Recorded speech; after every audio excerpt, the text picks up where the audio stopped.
एक धन्ना जी करके भगवान के भक्त थे, छोटे से थे। घर में संत आए, संत शालिग्राम भगवान की सेवा करते थे। अब धन्ना जी बैठ करके देखते थे और देखते ही बड़े खुश होते थे।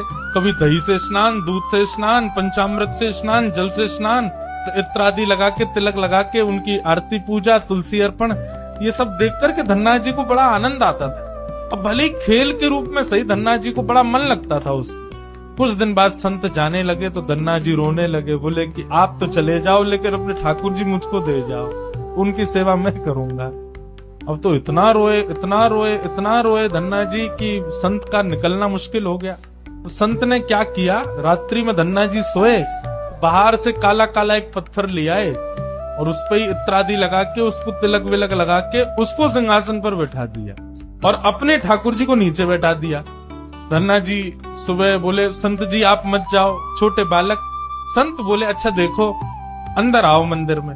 मंदिर में गए तो बोले, देखो वो तो सिंहासन पर ठाकुर जी बैठे और नीचे हमारे ठाकुर जी बैठे, बताओ तुमको कौन से चाहिए।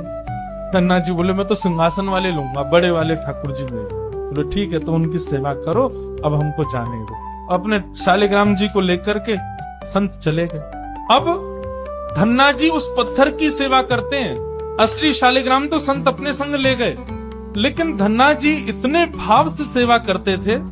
महाराज लाल तिलक लगाने के लिए माँ ने रोली नहीं दिलाई तो ईंट ले आए, ईंट को घिस करके उसी से लाल लाल रोली बना दी, वही लगाते।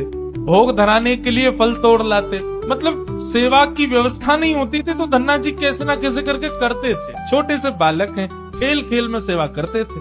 मैं संत किसी और के घर में आए तो धन्ना जी वहां जाके अपनी सब सेवा बताते, मैं ऐसे ऐसे करता हूँ। संत बोले, भोग नहीं लगाते अपने ठाकुर जी का? बोले भोग।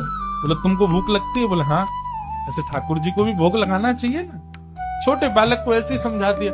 अब तो धन्ना जी ने माँ से आज बढ़िया खिचड़ी बनवाई, कढ़ी बनवाई, रोटी सब्जी बनवाई और भोग लगा के ले गए ठाकुर जी के पास। संत ने बताया था पर्दा करके भोग लगाना, पर्दा लगा दिया, भोग ठाकुर जी के सामने धर दिया। धन्ना जी बार बार पर्दे में से देखें, खा ही नहीं रहे, ठंडा हो जाएगा भोग। ठाकुर जी खा लो जल्दी से, देखो बढ़िया गरम गरम कढ़ी लाया हूँ और खिचड़ी बनाई, मैया ने घी डाला उस पर, पालो प्रेम से। बहुत देर हो गई, ठाकुर जी नहीं पाए तो धन्ना जी वहीं लेट गए। बोले आप नहीं पाओगे तो मैं भी नहीं पाऊंगा, मैं भी भूखा ही रहूंगा फिर। अब इतना सहज सरल प्रेम धन्ना जी का, भूखे प्यासे धन्ना जी पड़े हैं नीचे, छोटा सा बालक है, ठाकुर जी से देखा नहीं गया। इतने में ही महाराज लेट गए धन्ना जी, उनको चटकारों की आवाज आने लगी। चटकारे जैसे कोई